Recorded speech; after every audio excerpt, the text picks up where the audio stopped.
వార్తల్ని సహసమర్పిస్తున్న వారు ఇక్ఫా యూనివర్సిటీ. అందరికీ నమస్తే. ఇక్ఫా యూనివర్సిటీ సహసమర్పించు గరం గరం వార్తలకి స్వాగతం. చలో మస్తు వార్తలు పట్టుకొచ్చిన మీకోసం ఇయాల. ముందుగల హెడ్లైన్స్. మౌనం పాటిస్తున్న ఇంద్రబాబు.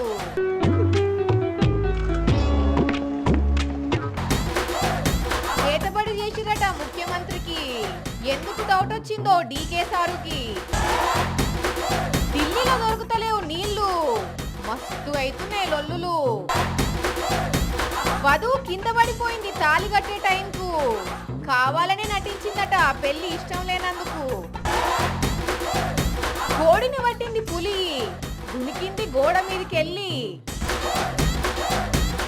ఏ సర్వే చూసినా నీ పని అయిపోయింది, నువ్వు ఇక ఓడిపోబోతున్నావు అనే చెప్తున్నాయట ఇంద్రబాబుకు. అందుకే భయం పట్టుకొని మౌనంగా ఉంటుండు. ఎవ్వరు ఫోన్ చేసినా ఏం మాట్లాడతలేడట, మౌనంగానే ఉంటుండట. ఇప్పుడు ఇంతకు ఏం చేస్తుండో ఏడున్నాడో కదా ఇంద్రబాబు. ఏంటి సార్ తల పట్టుకొని కూర్చున్నారు?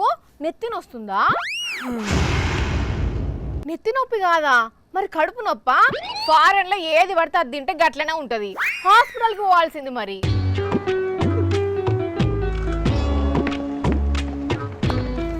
అయ్యో పాపం, పానం బాగలేదో ఏందో, గంతమంది ఉన్నారు. ఒక్కలన్నా ఇంద్రబాబుకు ఏమైందో అరుచుకొని హాస్పిటల్కి కొంచెం పోయేటోళ్ళు లేరా? మరి గింత అన్యాయమా? అగో నవ్విండు అంటే నెత్తి నొప్పి కాదు, కడుపు నొప్పి కాదు, ఇంకేదో నొప్పి ఉన్నట్టున్నది. మరి ఎక్కడ నొస్తుందో ఏందో చెప్తలేడు కదా. ఎన్నికలు అయిపోయినప్పటి సంది మాట లేదు ముచ్చట్లేదు, అట్లా సైలెంట్ గా ఉన్నారు ఎందుకు? రిజల్ట్ తెలిసిపోయిందా? నేనేం అడిగినా సార్ ఉత్తప్పుడేమో గంటలు ప్రెస్ మీట్లు పెట్టి సాగొట్టేటోళ్ళు, ఇప్పుడు అట్లా సైలెంట్ గా ఉన్నారు ఏంది అని అడిగినా. అది కూడా తప్పేనా? అబ్బా ఏమన్నా అంటే ఏడుపు ఒకటి బాగా నేర్చుకున్నాడు. అయినా అప్పటి నుంచి నేను అడుగుతూనే ఉన్నా, మీరు ఏం మాట్లాడతలేరేంది? ఎందుకు మౌనవ్రతం ఏమన్నా చేస్తున్నారా? మాట్లాడుతున్నాను. అబ్బా ఇంతసేపటికి సార్ నోరు తెరిచిండు, సూపర్. ఏమనాలో అర్థం కావట్లేదు. ఢిల్లీలో చక్రాలు తిప్పారు, రాష్ట్రపతులను ప్రధానమంత్రులను డిసైడ్ చేశాను, కంప్యూటర్ని మొబైల్ ఫోన్ను కరోనా టీకాను నేనే కనిపెట్టాను, హైదరాబాద్ నగరాన్ని నిర్మించింది కూడా నేనే. అవన్నీ పాత ముచ్చట్లే గాని ఇప్పుడు ముచ్చటేందో చెప్పు. ఎన్నికలు అయిపోయినప్పటి నుంచి మీరు ఒక్క మాట కూడా మాట్లాడలే ఎందుకు? That is my question, you answer.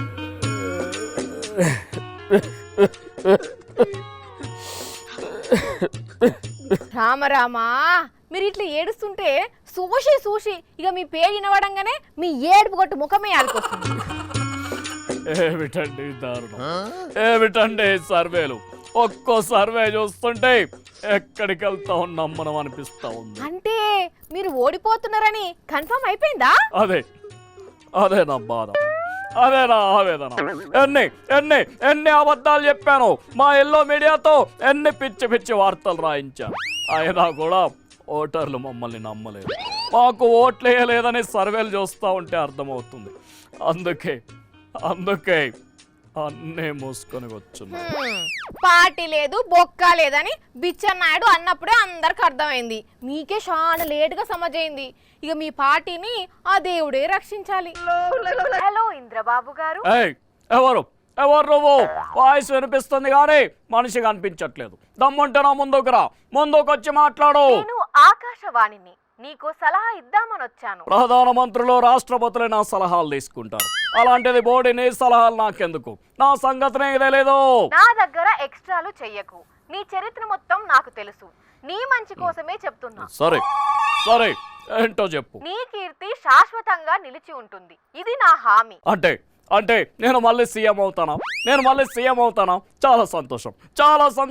నీ మొహం, నువ్వు మళ్ళీ సీఎం గా ఎప్పటికీ కాలేవు. మరి కీర్తి శాశ్వతంగా ఉంటుంది అన్నావు, ఎందుకు? నువ్వు ఎప్పటికీ సీఎం కాలేవు కాబట్టి మీ పార్టీ వాళ్ళకు చెప్పి నీకో గుడి కట్టమని చెప్పు. ఇంద్రం బాబా పేరుతో ఆ గుళ్ళో కూర్చో. ఏం మాట్లాడుతా ఉన్నావు నువ్వు? 14 ఏళ్ళు సీఎం గా పనిచేశాను. దట్ ఈస్ మై సత్తా. నీ కర్మ. సార్ ఈ ఐడియా ఏదో మంచిగానే ఉంది కదా, ఆ ఆకాశవాణి చెప్పినట్టు చేయొచ్చు కదా.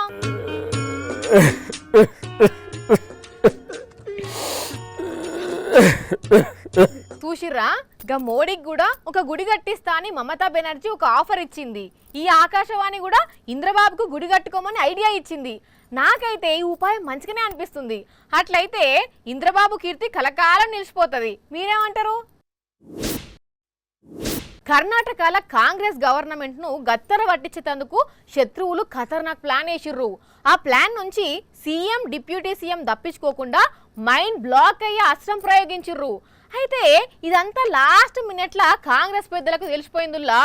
అమ్మో మామూలు స్కెచ్ అది, తలుసుకుంటేనే ఎవ్వరికైనా ఒళ్ళు జల్దరిస్తుంది. ఇగో ఈయన ఎవరో తెలుసు కదా, కర్ణాటక రాష్ట్రానికి డిప్యూటీ సీఎం డీకే శివకుమారు. మంచి సౌండ్ పార్టీ, సీఎం పోస్ట్ కోసం కొట్లాడి లాస్ట్కు డిప్యూటీ సీఎంతో సరిపెట్టుకున్నాడు. ఇప్పుడు ఈయనకు ఎక్కలేని సమస్య వచ్చి పడ్డది. అదేందయ్యా అనంటే సీఎం సిద్ధరామయ్య మీద తన మీద శత్రువులు చేతబడి చేపిస్తున్నారట. ఎక్కడ చేపిస్తున్నారు, ఎట్లా చేపిస్తున్నారు అనేది మొత్తం ఒక కాగితంలో రాసుకొచ్చిండు సారు. చెప్పండి సార్. ಕೇರಳ ರಾಜರಾಜೇಶ್ವರಿ ದೇವಸ್ಥಾನದ ಆಸು ಉಪಾಸನೆಯಲ್ಲಿ ಈ ಯಾಗ ಶತ್ರುವಿನ సంహార యాగం. విన్నారు కదా, కేరళ రాష్ట్రంలో ఉన్న రాజరాజేశ్వరి గుళ్ళో పెద్ద పెద్ద అఘోరాలు తాంత్రికులను కూడగట్టి మా ఇద్దరి మీద శత్రు భైరవి యాగము, శత్రు సంహార యాగము, రాజకంటక మరణమోహన స్తంభన యాగం చేసి గవర్నమెంట్ను పడగొట్టేందుకు చూస్తున్నారు అని చెప్పిండు. ఈ చేతబడి ఎట్లా చేసిండ్రో పూస వచ్చినట్టు వివరించిండు శివకుమార్ సారు. మధ్యరాత్రి అఘోరాలు మంత్రాలు చదువుతుంటే 21 మేకలు, 3 గేదెలు, 21 నల్ల గొర్రెలు, 5 పందులను బలిచ్చిండ్రట. మరి ఇదంతా ఎవరు చేపిస్తున్నారయ్యా అని అడిగితే మా చూడసక్కని పాలన చూసి ఓర్చుకోలేనోలే చేస్తున్నారు, వాళ్ళు ఎవరో నాకు తెలుసు, కానీ నేను చెప్పా, కావాలంటే మీరే ఇన్వెస్టిగేషన్ చేసి తెలుసుకోండి అని రిపోర్టర్లకే పని పెట్టిండు. మరి మీరు కూడా రివర్స్ చేతబడాల్సింటిది ఏమైనా ప్లాన్ చేస్తారా అని అంటే, నేను రోజు ఇంట్లో నుంచి బయటకు వచ్చే ముందు 1 నిమిషం ఆగి దేవునికి దండం పెట్టుకుంటా, అదే నన్ను కాపాడుతుంది అని చెప్పుకొచ్చిండు. అయినా మంత్రాలకు చింతకాయలు రాలుతాయా? చేతబడి చేస్తే గవర్నమెంట్ పడిపోతుందా? అట్లయితే రాష్ట్రాల్లో వారానికో గవర్నమెంట్లు పడిపోతూనే ఉంటాయి, అవునా కాదా? ఏ హోదాలుండి ఏం మాట్లాడుతున్నారో, ఏం చెప్తున్నారో వాళ్ళకన్నా తెలుస్తున్నదో లేదో. ఒకప్పుడు కొన్ని ఊర్లల్లా బాయిల కాడ అమ్మలక్కలు బిందెలతోని మస్తు కొట్టుకునేటోళ్ళు. తర్వాత బోర్ల కాడ కూడా గదేలొల్లి. ఇక వాడకు వాటర్ ట్యాంకులు వచ్చినప్పుడైతే ఆ లొల్లి చూడ వశమే కాకుండే. ఆడెక్కలైతే షిగలు పట్టుకొని బిందెలతో కొట్టుకుంటా మస్తు తిట్టుకునేటోళ్ళు. కొన్ని వద్దులు అసొంటి పరిస్థితులు కనవలేదు అనుకుంటే ఇప్పుడు మళ్ళొచ్చేటట్టే కనబడుతున్నది ఢిల్లీలో చూస్తుంటే. మందు సరుకుతోని పోతున్న లారీ బోర్లా పడితే మందు బాబు లేకబడ్డట్టే. పాపం వీళ్ళు నీళ్ళ కోసం ఎట్లేకబడ్డారో చూడు రే.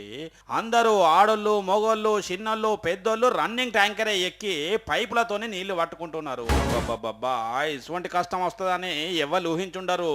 కొన్ని వద్దుల కిందనంటే ఆడ ఈడ కొన్ని జాగలల్లా బిందెలు పట్టుకొని ఆడోళ్ళు బోరింగ్ల కాడికి పోయేటోళ్ళు, లేకపోతే బోర్ల కాడికి పోయేటోళ్ళు, ఇంకా అంటే వాడకట్టుకు ట్యాంకర్ వస్తే ఇట్లా పోయేటోళ్ళు. కానీ మరీ ఈ రేంజ్ లా ట్యాంకర్ మీదకి ఎక్కి నీళ్ళ కోసం కష్టపడే తిప్పలు వస్తున్నదని అయితే ఎవ్వరు అనుకున్నారో లేదో.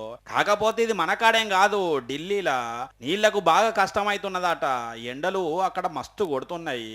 మొన్నట్ల వడ్డ చినుకులకు మన కాడ కొంచెం సల్లసల్లగా ఉన్నా కూడా అక్కడ మాత్రం సూర్యుడు భగభగ మండిపోతున్నాడు.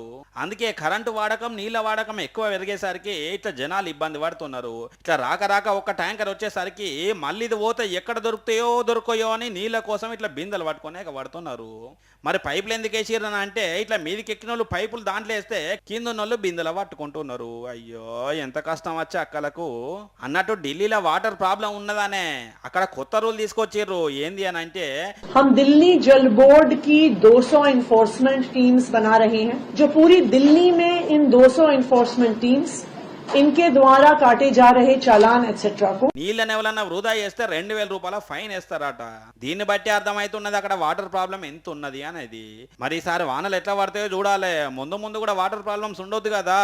మామూలుగా ఊర్లల్లో కోళ్ళను పెంచుకుంటారు కదా, అట్లా పెంచుకున్న కోళ్ళు ఇంట్లోనే తిరుగుతుంటాయి, లేదంటే ఇంటి చుట్టూ పందిర్ల మీదనో గోడల మీదనో ఎక్కుతుంటాయి. అయితే అట్లనే ఓ కోడి గోడెక్కింది. ఇక ఇంతల్ని ఏమైందో చూస్తే మస్తు షాక్ అవుతారు. ఇగో ఈ కోడి గురించే మేము చెప్తున్నది. గోడ మీద మంచిగా నిల్చున్నది కదా, ఆ తర్వాత ఏమైంది, గద్దొచ్చింది అనుకపోయిందా అని అనుకుంటుర్రా? చూడండి మీకే తెలుస్తుంది. అబ్బరి బిడ్డ పులి వచ్చింది కదా, జస్ట్ అంటే జస్ట్ ఇలా మిస్ అయింది, లేదంటే కోడి పులికి ఆహారం అయిపో అనుకుంటురా, కానీ అదే అయింది పాపం. కోడి తప్పించుకుందామని కిందికి దునికినా వెంటనే ఈ పులి కూడా కిందికి దునికి కోడిని నోటితోని గారుచుకొని పట్టుకొని పోయింది పాపం. తమిళనాడు రాష్ట్రం కోయంబత్తూరులో జరిగింది ఇది. మరి ఎక్కడి నుంచి వచ్చిందో ఏం పాడో గానీ ఈ కోడిని చూసుడుతోటే పులి సీదా ఇంట్లోకే వచ్చింది. ఇవాళ కోడికి పరిస్థితి వచ్చింది, రేపట్ల మనిషికి కూడా గిట్లనే జరిగితే ఏందన్నట్టు ఏంది. అయినా ఈ నడుమ ఈ పులులకి ఏమనిపిస్తున్నదో ఏం పాడో కదా, పతాకం ఊర్లకే వస్తున్నాయి. ఈ పులుల కథ ఏమో ఇట్లుంటే ఇగో ఇక్కడికి పాముని చూడండి. ఆగో చూసిర్రా, హిమాచల్ ప్రదేశ్ లో అర్ధరాత్రి దయ్యాలు తిరిగాయి. అలా పాము డైరెక్ట్ గా ఇంట్లోకే వస్తే దాన్ని చూసిన పెంపుడు కుక్క అది ఇంట్లోలకు హాని చేస్తుందని చెప్పి ఇట్లా ఓ ఓ అని మొరుక్కుంటా ముందుకు కదలనియలేదు. పాము పడగిప్పి బుసలు కొడుతున్నా కూడా కుక్క వెనకడికి వేయకుండా అట్లనే మొరిగి పామును బయటికి పంపించింది మొత్తానికి. మరి పులులను చూసి పాములు కూడా ఇళ్లలోకి వద్దాం అనుకుంటున్నాయి కావచ్చునో ఏమో కదా. ఈ పాము కథ ఇట్లుంటే ఈ ఏనుగుల కథ ఇంకో రకంగా ఉన్నది. చిత్తూరు జిల్లా కుప్పం మండలంలో ఇట్లా ఏనుగులు గుంపులు గుంపులుగా వచ్చి రచ్చ రచ్చ చేస్తున్నాయి. సీదా పొలాల నుంచే పోతుండేసరికి పంట మస్తు నష్టం అవుతున్నది. పాపం వీటి భయానికి రైతులకు బయటికి వెళ్దామంటేనే బుగులు పుడుతున్నదట. ఏందో ఏమో పోన్రి, అడవిలు ఉండాల్సిన జంతువులు ఇట్లా జనంలకు వచ్చి మస్తు భయపెడుతున్నాయి. అసలు అవి ఏం కావాలనుకుంటున్నాయో ఏందో కదా. శతకోటి కష్టాలకు అనంత కోటి ఉపాయాలు. అవును మరి, ఉపాయంతోని ఎసోంటి అపాయమైనా తప్పించుకోవచ్చు. మొహమాటం పడితే మోసపోతారు. ఈ కాలం పిల్లలకు ఈ విషయాలు బాగానే తెలుస్తున్నాయి. ఆ ఏలూరులో ఓ పెళ్లి పిల్ల ఏం చేసిందో చూడండి. పెళ్లి పిల్ల డ్రెస్ లో కనిపిస్తున్న ఈ బుజ్జి పంతులు చెప్పినట్టు పూజలు ప్రార్థనలు అన్ని కూల్గా చేసుకుంటూ పోయింది. ఇక ఆయనతో పెళ్లి పిల్లగాడు పుస్తలు కట్టే టైంకు ఏకధంగా వెనక కిరుసుకోబడ్డది. మా అమ్మనే ఏమైంది పిల్లకు అని పిల్ల తరపోళ్ళు లబ్బ మొత్తుకుంటా హాస్పిటల్కి కొంచెపోయినరు. అక్కడికి పోగానే బెడ్ మీద మంత్రం వేసినట్టు లటుక్కుమని లేచి కూర్చున్నదట. ఏమైంది బుజ్జి అని డాక్టర్ అడిగితే ఈ పెళ్లి నాకు ఇష్టం లేదు, మా వాళ్ళకి చెప్తే వింటలేరు, అందుకే పెళ్లి తప్పించుకోవాలని ఇట్లా యాక్టింగ్ చేసినా అని అసలు సంగతి బయట పెట్టింది. ఈ ముచ్చట మీద పిల్లగాని తరపోలు పిల్ల తరపోలతో కయ్యం పెట్టుకున్నారట. ఇంతలోనే పోలీసులు ఎంటర్ అయినరు. ఆయనతో వాళ్ళ ఎంక్వైరీలో ఈ పిల్ల మైనర్ అంది వెళ్ళిందట. ఇష్టం లేని పెళ్లి మీదికెళ్ళి మైనరు, ఇగేమున్నది బాల్య వివాహ చట్టం ప్రకారం నేరమని పిల్లోళ్ళు పిల్లగానోళ్ళ తరపు పెళ్లి పెద్దల మీద కేసు ఫైల్ చేసినారట పోలీసు వాళ్ళు. మంచిగా అయింది పాటుండ్రి. మరి లేకుంటే బాల్య వివాహాలు చేసుడు తప్పు, చట్ట ప్రకారం నేరమని ఎంత మొత్తుకున్నా కూడా ఇనకపోతే ఎట్లా చెప్పండి. పెళ్లిడు వచ్చేదాకా ఆగితే ఏమైతుండే, ఇప్పుడు ఏమైంది ఉత్తగా కేసుల పాలాయన. ఏలూరు జిల్లా నూజివీడు మండలం గొల్లపల్లిలో జరిగింది ముచ్చట. ఎందుకు తెలిసి తప్పు చేస్తారో అర్థం కాదు కొంతమంది. ఇక నన్న జర సోయి కొద్ది మెదులుండ్రి. నిన్న మిస్ వైజాగ్ నక్షత్ర అనేట ఆమె వాళ్ళ భర్త ఇంకో అమ్మాయితో కలిసి ఉంటుండని చెప్పి ఆయన ఇంటి దగ్గరకు పోయి ధర్నా చేసింది కదా. అట్లనే అంతకు ముందు ఒక యువతి ప్రేమించిన అబ్బాయి మోసం చేసిండని చెప్పి ప్రియుడి ఇంటి ముందు కూర్చున్నది. దానికంటే ఇంకా ముందు భర్త వదిలేసి వాళ్ళ అమ్మోళ్ళ ఇంటికి పోయిండని అత్తింటి మీద కోడలు ధర్నా. ఇట్లా తీరు వార్తలు మనం చూసినాం కదా. అయితే ఇప్పుడు ఓ కోడలు అత్తింటి ముందు ధర్నా చేస్తున్న కోడలు ఇంకో ఈమెనే. వీళ్ళు ఈమె పిల్లలు మంచంలో వండుకున్నాయని ఈమె భర్త పానం మంచిగా లేక లేస్తనే లేడు. మరి వీళ్ళందరినీ తీసుకొచ్చి అత్తగారింటి ముందు ఎందుకు ఈమె ధర్నా చేస్తుంది అంటే అదట ఈమె బాధ. హన్మకొండ జిల్లా కమలాపూర్ మండలంలో ముచ్చటిది. కోడలు పేరు కమల. భర్తకు ట్రీట్మెంట్ చేయించుకుందామంటే డబ్బులు లేక అరిగోసపడుతున్నది. తినడానికి కూడా తిప్పలైతుందట. అందుకే వీళ్లకు రావాల్సిన ఆస్తి వాటనిస్తే అమ్ముకొని భర్తకు ట్రీట్మెంట్ చేయించుకుంటాను అంటున్నది. మరి పిల్లలను కూడా చదివించుకోవాలి, ఇల్లు ఎల్లదీయాలి. ఇంట్లో మగ మనిషి మంచం మీద పడితే ఆడమే బాధలు ఎట్లుంటాయో తెలియంది కాదు కదా. అందుకే ఇట్లా న్యాయం కోసం అత్తగారింటి ముందే కూర్చున్నది. మరి అత్తగారోళ్ళు ఆ ఆస్తి ఇయ్యమంటారా, ఏదో కొడుకు మంచాన పడడం తెలిసి బాధతో ఇస్తారా, లేకపోతే ఇంకేమన్నా అంటారో చూడాలి. అందరు అట్లుండరు గాని కొందరు అంటే కొందరికి ఏదైనా సడన్ గా పదవచ్చినా పైసలు ఎక్కువైనా ఓవర్ యాక్షన్ మామూలుగా ఉండదుల్లా. కళ్ళు నెత్తికెక్కుతాయి, భూమి మీదనే ఆగరు, రూబాబు మీద రూబాబు చూపెడతారు. అందరూ ఉత్త బియ్యం తింటే వాళ్ళు ఏదో బంగారు బియ్యం తిన్నట్టు చేస్తారు. నడమంతరపు సిరొచ్చిన వాళ్ళను చాలా మందిని చూసినాం కదా. అయితే అబ్బరి బిడ్డ డాంబర్ రోడ్డు మీద దౌడలిరుగా పడ్డాడు పో. పాపం దెబ్బకు కండ్లు మొత్తం అటు ఇటు తిప్పి ఆగం అయితే దవకాన్లా పడ్డాడు. అసలు ఏమైంది, ఈయన ఆయన దగ్గరికి ఎందుకు పోయిండు? తెల్లంగేసుకున్న ఆయనకు ఇంత బలిపోయింది అంటే ముందే చెప్పుకున్నాం కదా, నడమంత్రపు సిరొచ్చినా సడన్గా పదవులు వచ్చినా ఓవర్ యాక్షన్ మామూలుగా ఉండదని. ఈడ కూడా అదే జరిగింది. తమిళనాడు రాష్ట్రం కోయంబత్తూరు 23వ వార్డుల కొద్ది రోజుల నుండి అసలుకే పనులు చేయిస్తలేరట. అంతా అపరిశుభ్రంగా ఆగమాగంగా ఉంటున్నదట. ఇదంతా చూసి ఇది అంతేంది, వర్షాకాలంలో రోగాలు వచ్చేటట్టున్నాయని పోయి ఏంది కౌన్సిలర్ గారు మంచిగా మంచిగానే ఓటేయించుకున్నారు కానీ ఇంత అధ్వానం చేస్తున్నారు ఎందుకు అని అడిగినందుకు చల్ నువ్వేంద్రా మాకు చెప్పేది అని సరుపు జరిస్తే ఇంత కథ అయింది. ఇంకా నయ్యం అదృష్టం మంచిగా ఉండి ప్రాణాలకేం ప్రమాదం లేదన్నారట డాక్టర్లు. కానీ వామ్మో కొట్టింది ఒక్కటే దెబ్బైనా మామూలుగా కొట్టలేదు కదా. మరి ఎందుకో అంతగానం అధికారం చూసుకోనా? వాళ్ళు చేయాల్సిన పని గురించి ఎందుకు చేయలేదని అడిగినా కూడా గిట్ల చేస్తారు. ఏటు పోతున్నదుల్లా కాలం. ఛే, చూసిండ్రు కదా, ఇవి ఇవాల్టి గరం గరం వార్తలు. మళ్ళీ చేపిసోలో ఇంకిన్ని గరం గరం వార్తలతోనే కలుద్దాం. మన టైం అయితే గుర్తుకున్నది కదా, రాత్రి 8:30 మళ్ళీ తిరిగి ఉదయం 8:30 మర్చిపోకుండా చూడండి.